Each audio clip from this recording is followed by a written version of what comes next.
Hello everyone, welcome to law learning school. आज की video में हम डिस्कस करने वाले हैं what is crime and what is contract and difference क्या है कॉन्ट्रैक्ट और क्राइम के बीच में।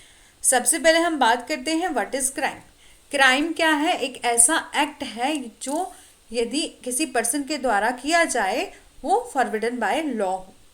मीन कोई भी ऐसा एक्ट जो फॉरबिडन बाय लॉ है और वो इफेक्ट करे ना केवल इंडिविजुअल पर बट होल ऑफ सोसाइटी पर, और जो सोसाइटी के मॉरल सेंटिमेंट्स को हर्ट करे उसे बोलते हैं क्राइम। क्राइम है एक रॉन्ग है, पब्लिक रॉन्ग है जो फॉरबिडन बाय लॉ है, उसे बोलते हैं क्राइम, और वो पनिशेबल बाय लॉ है। वहाँ पर क्राइम को करने के लिए एक तो ह्यूमन बीइंग होना चाहिए, मेंस रिया होना चाहिए, मीन गिल्टी इंटेंशन होनी चाहिए, और एक्टस रिया होना चाहिए, मीन किसी के द्वारा वो एक्ट किया गया होना चाहिए जिससे किसी दूसरे पर्सन को हार्म हो और इफेक्ट हो जिससे होल ऑफ सोसाइटी, उसे बोलते हैं क्राइम। क्राइम क्या है? एक वायलेशन है किसी पर्सन के लीगल राइट की, ओके, और जो इफेक्ट करता है कम्युनिटी एट लार्ज पर। ऐसा एक्ट जो फॉरबिडन बाय लॉ है, जो किसी पर्सन को हार्म करे और वो ना कि किसी पर्सन के इंडिविजुअल को बल्कि होल ऑफ सोसाइटी को इफेक्ट करे, उसे बोलते हैं क्राइम।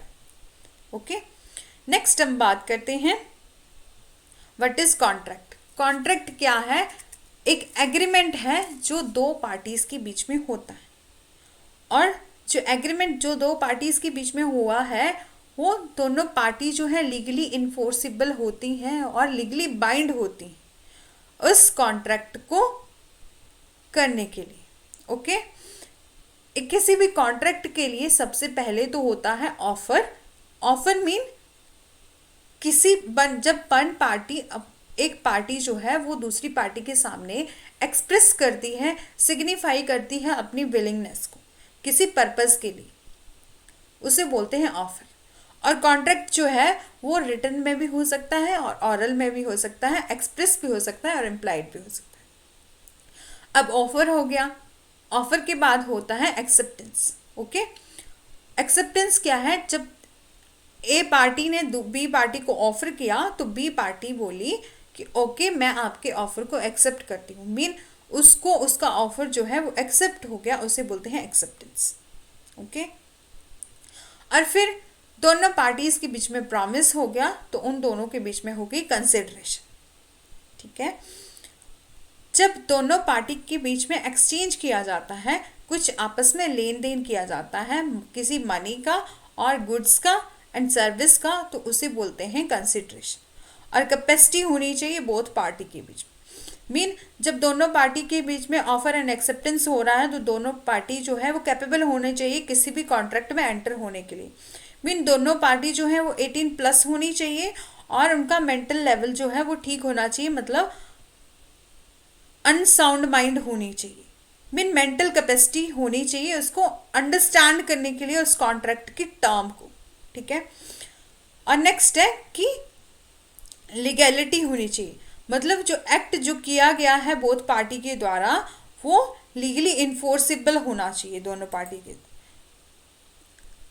ओके, उस एग्रीमेंट को किसी लॉफुल अथॉरिटी के पास जाके उसे इन्फोर्स करवाया गया होना चाहिए, लीगली इन्फोर्सेबल होना चाहिए, तब वो बनता है कॉन्ट्रैक्ट। फॉर एग्जाम्पल के लिए ए एक पार्टी है और बी एक पार्टी है, दो पार्टियां हैं। अब जैसे ए ने किसी को ऑफर किया कि मैं आपको 500 रुपीज़ में अपनी वॉच जो है वो बेचना चाहता हूँ। बी ने क्या किया? बी को ऑफर पसंद आ गया, बी ने बोला कि ठीक है मेरे को 500 रुपीज़ में अच्छी जो है वॉच मिल जाएगी। तो बी ने बोला कि ठीक है मैं आपकी जो है वॉच जो है उसको खरीदने के लिए तैयार। तो बी ने क्या किया? यहाँ पर एक्सेप्टेंस की। ओके, बी ने जब एक्सेप्टेंस कर दी तो दोनों पार्टीज जो के बीच में एक प्रॉमिस हो गया, उन दोनों के बीच में जो ए पार्टी ने उसको वॉच ट्रांसफ़र करी और बी पार्टी ने जो उसको 500 रुपीज़ ट्रांसफ़र किया उसको बोलते हैं कंसिडरेशन। और जब दोनों पार्टीज जो है, जिन दोनों के दोनों पार्टी में एग्रीमेंट हुआ है उस वॉच का, एक पार्टी ने उसको लिया है, दूसरी पार्टी ने उसकी पेमेंट करी है, देन दोनों पार्टीज जो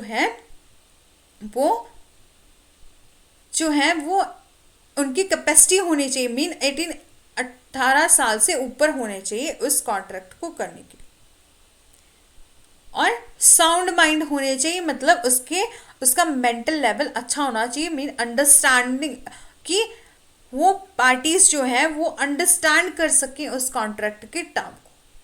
वैसे तो ये वॉच का जो एग्जाम्पल है वो बहुत छोटा है, लेकिन कॉन्ट्रैक्ट में जो होते हैं, जैसे कि कार एग्रीमेंट हो गया, जैसे ए पार्टी ने बी पार्टी को ऑफर किया कि मेरे को अपनी कार जो है वो 5 लाख रुपीस में बेचनी है, और बी पार्टी ने बोला कि ओके, मैं जो हूँ वो आपके ऑफर को एक्सेप्ट करता हूँ, मेरे को आपकी जो गाड़ी है वो अच्छी लगी है और मैं आपकी गाड़ी को खरीदना चाहता हूँ।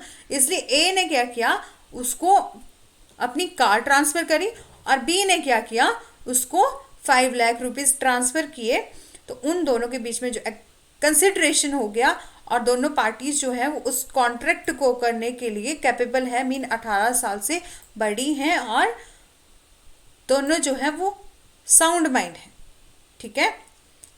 मीन उन दोनों का जो मेंटल कैपेसिटी है वो ऐसी है कि वो अंडरस्टैंड कर सकती है उस कॉन्ट्रैक्ट की टर्म्स को, ठीक है। जब ये एग्रीमेंट बन गया तो दोनों पार्टीज क्या करेंगी, उसको किसी लॉफुल अथॉरिटी के पास जाके उसको इन्फोर्स करवाएगी, तभी वो बनेगा कॉन्ट्रैक्ट। मीन जैसे हम कोई एग्रीमेंट बनाते हैं, उसको किसी, जैसे होता है ना नोटरी पब्लिक के पास या तहसीलदार के पास जाके उसे रजिस्टर्ड करवा लेते हैं, तब वो बन जाता है एक लीगल डॉक्यूमेंट, ठीक है, उसको बोलते हैं कॉन्ट्रैक्ट, ठीक है। नेक्स्ट हम बात करते हैं डिफरेंस क्या है कॉन्ट्रैक्ट और क्राइम के बीच में। कॉन्ट्रैक्ट में जो इंजर्ड पार्टी होती है उसे लिक्विडेटेड डैमेजेस मिलती हैं, और एक्चुअल डैमेजेस मिलती हैं जो कि उस कॉन्ट्रैक्ट में लिखी होती है।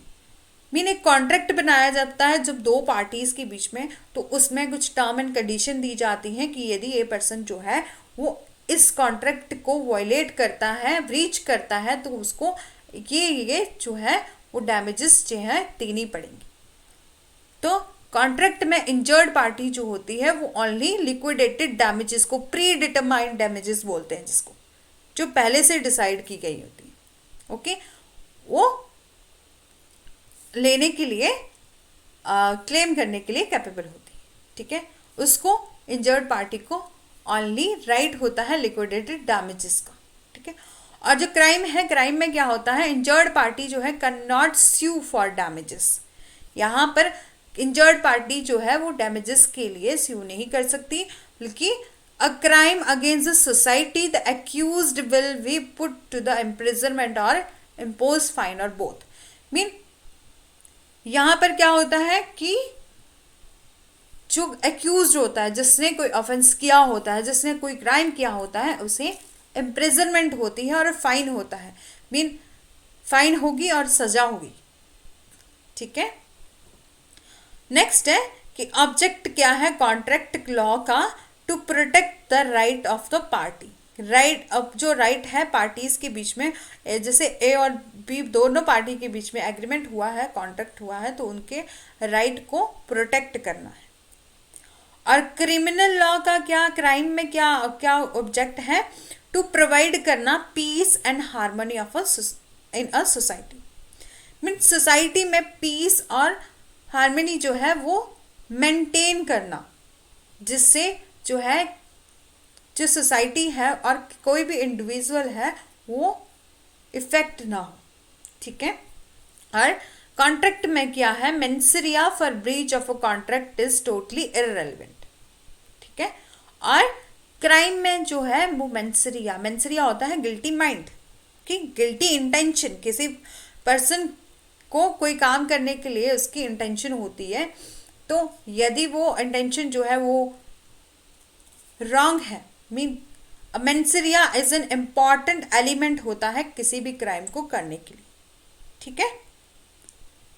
और नेक्स्ट है कॉन्ट्रैक्ट क्या है, डील करता है, ऐसे कोई कॉन्ट्रैक्ट जो है जब इन्फोर्स करवाया जाता है तो उसका जो है केस जो होता है फाइल किया जाता है वो सिविल कोर्ट में किया जाता है, और क्राइम का जो क्रिमिनल केस होता है वो क्रिमिनल कोर्ट में फाइल किया जाता है। ओके, ये थी बहुत ही short and simple difference between contract and crime. Okay, आज की वीडियो यदि आपको अच्छी लगी है then do like share and subscribe and press the bell icon. Okay.